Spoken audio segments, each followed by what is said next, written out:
learns on the fly.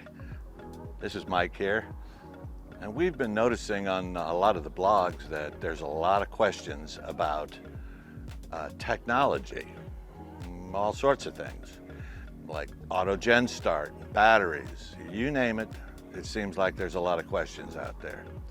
So this morning, we're going to try and unravel some of this technology for you, because if you own one of these, you've got technology. So we're going to do all these things, and we're going to go through this stuff, and we're going to try and make it a little bit of fun, and we're going to do it in plain terms so that everybody can understand it.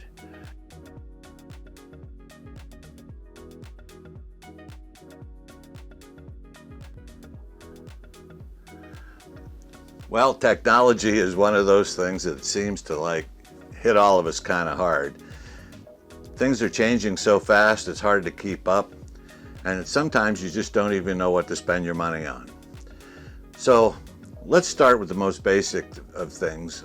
In your motorhome or your fifth wheel or whatever you have, you're normally going to have batteries, an inverter, and you're going to have some sort of controller to operate that inverter. So here's the simplest way to put this. When you're plugged in to shore power, the power comes in, goes through a transfer switch, goes to the inverter, and it changes AC to DC to operate your coach. That's the simplest way to put it.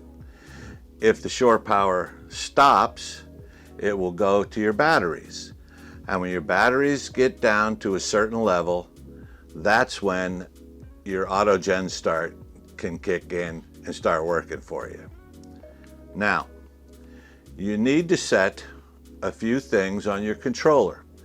The older coaches have a little controller that is, a lot of times it's up somewhere in the front of the cabin, and you can adjust that. You can adjust the auto gen start to come on if it gets too warm so that it runs the air conditioner, or the batteries get low. Whatever batteries you have, it can be adjusted so that you don't burn up your batteries and your coach just shuts down.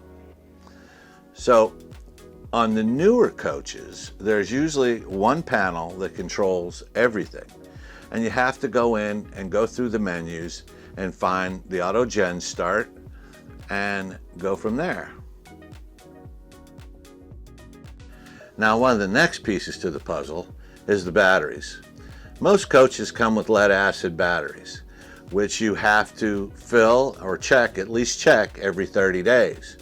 Now, although that works, you don't get much life. Whatever your batteries are rated for, if they're rated for, let's say, 100 amp hours, you're only really getting 50 amp hours out of them before they require a charge.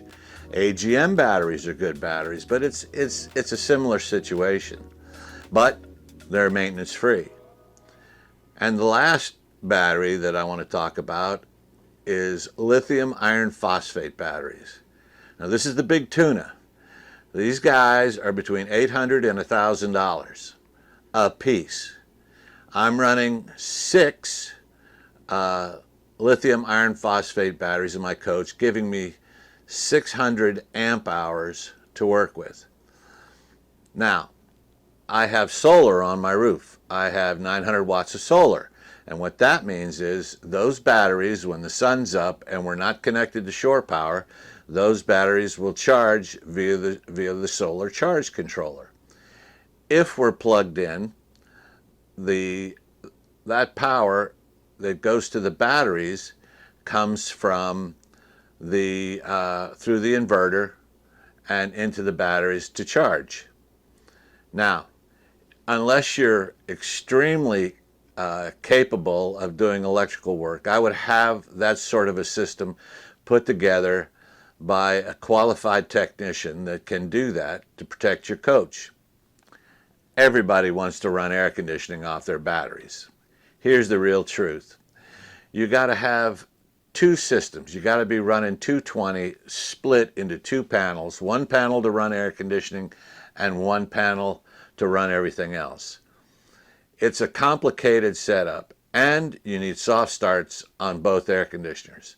Even with 600 to 800 amp hours of power in those batteries, you're only going to get 4 to 5 hours maximum out of the batteries running the air conditioner. So the truth is, you probably want to run the generator, one, to charge up the batteries, and two, to make running the air conditioning much easier.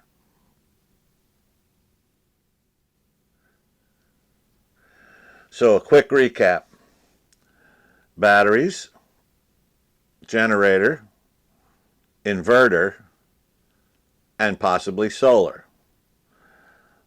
The lithium iron phosphate batteries last the longest. The AGM batteries are maintenance free like the lithium iron phosphate batteries are.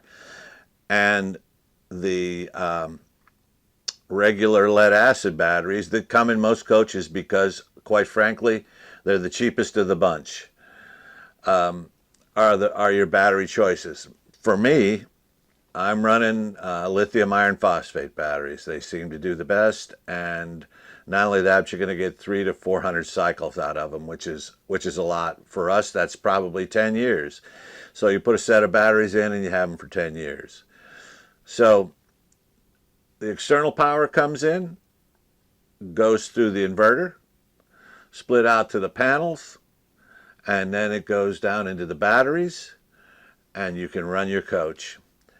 And remember, get somebody that knows what they're doing to alter these systems and make the adjustments to the panels that you need.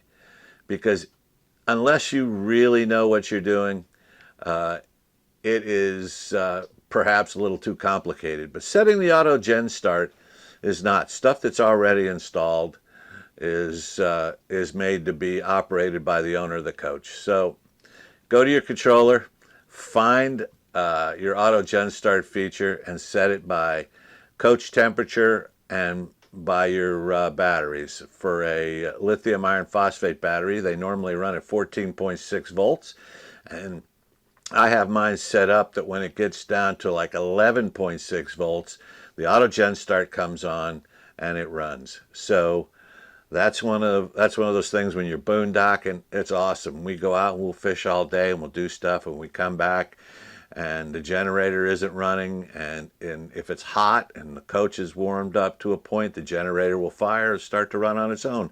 So the coach is cool when we come in. We have it set to like 75 degrees. And it's an awesome feature that really is not that complicated. Check your manual, and I bet you it'll help you out setting that thing up. The next thing we're going to go to is televisions, because that's a big deal.